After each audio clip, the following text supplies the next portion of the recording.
আমার মুসলমানের সন্তানের মাথার উপরে ইসলামের শিক্ষা মাইনাস করে লাল বাবুদের দাদা বাবুদের শিক্ষা সিলেবাস চাপিয়ে দিতে চাই। আমরা তাদের বিরুদ্ধে যুদ্ধের ঘোষণা করব, অস্ত্রের যুদ্ধ নয়, হানাহানি মারামারির যুদ্ধ নয়।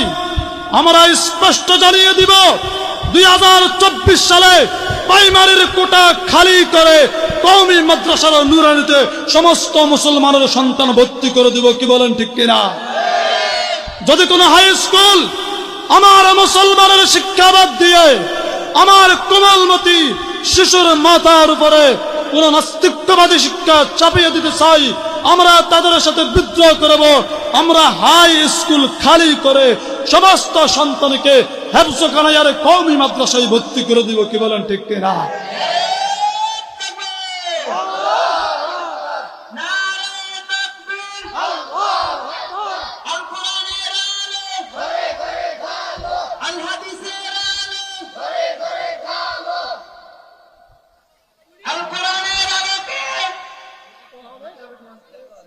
রাসূল সাল্লাল্লাহু আলাইহি ওয়াসাল্লাম, খেয়াল করেন, এই কওমি মাদ্রাসার সর্বপ্রথম ইতিহাস শুরু হয় হেরা পর্বতের গুহা থেকে। কই থেকে? কওমি মাদ্রাসা মানে কি বলছিলাম? নিজের অর্থে, নিজের টাকা, নিজের সিলেবাস।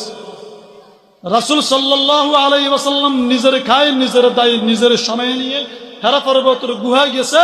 তো আল্লাহ তাআলা আল্লাহর পক্ষ থেকে সিলেবাস পাঠাইছে। কওমি শব্দের অর্থ পাওয়া গেছে নি?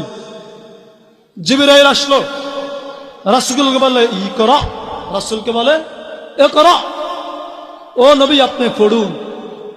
রাসূল মুস্কি হাসি বলে এ করা অর্থের দুইটা অর্থ আছে।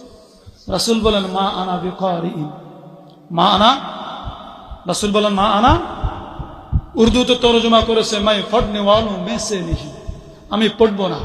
আমি মা আনা বিকারিনের দুইটা অর্থ হয়। একটা হলো আমি আনপড়, আমি পড়তে জানি না। আরেকটা হলো আমি পড়ব না, আমি আগে যাচাই বাছাই করব। মা আনা বিকারিন দ্বিতীয় অর্থে আমি পড়ব না, আমি যাচাই বাছাই করব। কি যাচাই বাছাই করব? রাসূল বলে যে আমি মক্কা নগরীতে দেখেছি, মদিনাতে দেখেছি, আমার জাতি কি আজেবাজে পড়ে, লাতের নামে পড়ে, মানাতের নামে পড়ে, উজ্জার নামে পড়ে। এই সমস্ত সিলেবাস আমি পড়ব না, আমাকে প্রথমে যাচাই বাছাই করতে হবে। এ করে বলছো মা আনা বিকারিন, আমি আগে যাচাই বাছাই করব, তারপরে সিলেবাস গ্রহণ করব। কয়েক লম্বা ইতিহাস কয়েক দাফে বলার পরে এবার জিবরিল পরিচয় দিতেছে সিলেবাসে। জিবরিল বলে ইকরা বিসমি রাব্বিকাল্লাযী খালাক, খালাকাল ইনসানা মিন আলাক, ইকরা ওয়া রাব্বুকাল আকরামুল্লাযী আল্লামা বিল কলাম। জিবরিল বলে ও মুহাম্মদ, আপনার কাছে যে সিলেবাস আনা হয়েছে, আপনাকে যে সিলেবাস দেওয়া হবে, এই সিলেবাস কোন লাতের নামের সিলেবাস নয়, কোন মানাতের নামের সিলেবাস নয়।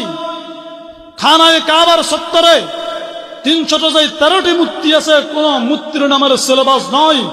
আপনাকে যে সিলেবাস দেওয়া হবে, ওই সিলেবাস ওই সত্তার নামের সিলেবাস, যেই সত্তা গোটা কায়নাতের মালিক, আসমানের মালিক, জমিনের মালিক, আপনার মালিক, আমার মালিক, ওই রবের দেওয়া সিলেবাস, ওই রবের নামের সিলেবাস। বলেন সুবহানাল্লাহ।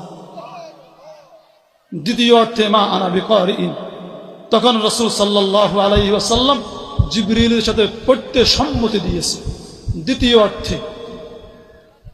তাহলে রাসূল সাল্লাল্লাহু আলাইহি ওয়াসাল্লাম কওমি মাদ্রাসার সর্বপ্রথম সূচনায় হেরা পর্বতের গুহা থেকে সিদ্ধান্ত দিয়ে দিয়েছে যে স্কুলে সিলেবাস পড়াইবে ভারত থেকে, যাচাই বাছাই করে তারপরে গ্রহণ করবা। এমন চাইলে লেলিন কালমাসের সিলেবাস মুসলমানের উপরে চাপিয়ে দিবে, যাচাই বাছাই ছাড়া গ্রহণ করবা, কোনোদিন তা হতে পারে না।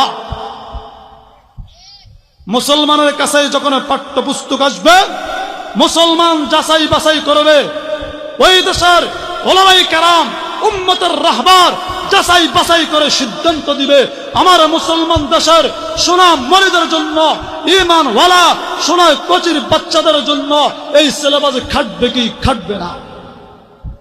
ওলামায়ে কেরাম যদি সিদ্ধান্ত দেয় আমরা এই সিলেবাস মানি, ওলামায়ে কেরাম যদি বয়কটের ডাক দেয়, আমার রাজনীতি একদিকে, আমার পরিবার একদিকে, দুনিয়ার সমস্ত ব্যস্ততা একদিকে পালিয়ে ওলামায়ে কেরামের সিদ্ধান্ত গ্রহণ করে, বিশ্বনবীর ওয়ারিস ওলামায়ে কেরামের সিদ্ধান্ত গ্রহণ করে সেই বয়কটের আওয়াজ দিয়ে সমস্ত দেওয়া সিলেবাসকে লাথি মারে সেই স্কুল বয়কট করব, কলেজ বয়কট করব, ভার্সিটি বয়কট করব, দারুল সিলেবাস বয়কট করব, ভারতের দেওয়া সিলেবাস বয়কট করে ওলামায়ে কেরামের সিদ্ধান্তের সিলেবাস কওমি মাদ্রাসায় ঢুকে যাব। কি বলেন?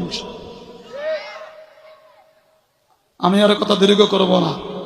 আপনাদের এই তাহের বাজার মাদ্রাসা, আমি আগেও বলছিলাম মন চাইলে পড়েন, যদি ঈমান ধ্বংস না হয়, আর যদি ঈমান তাহজিব তামাদ্দুম টিকাইতে চান, যদি বৃদ্ধ বয়সে ওই বৃদ্ধ আশ্রমে না যাইতে চান, তো সন্তানগুলোকে বছরের শুরুতেই ভর্তি করানোর সময় একটু হিসাব নিকাশ যোগ বিয়োগ মিলাই ভর্তি করাইবে। আমাদের এই তাহের বাজার মাদ্রাসা আলহামদুলিল্লাহ আপনাদের সহযোগিতায়, আপনাদের পরামর্শে আমরা 2021 সাল থেকে শুরু করে এই পর্যন্ত আমাদের নুরানি বিভাগ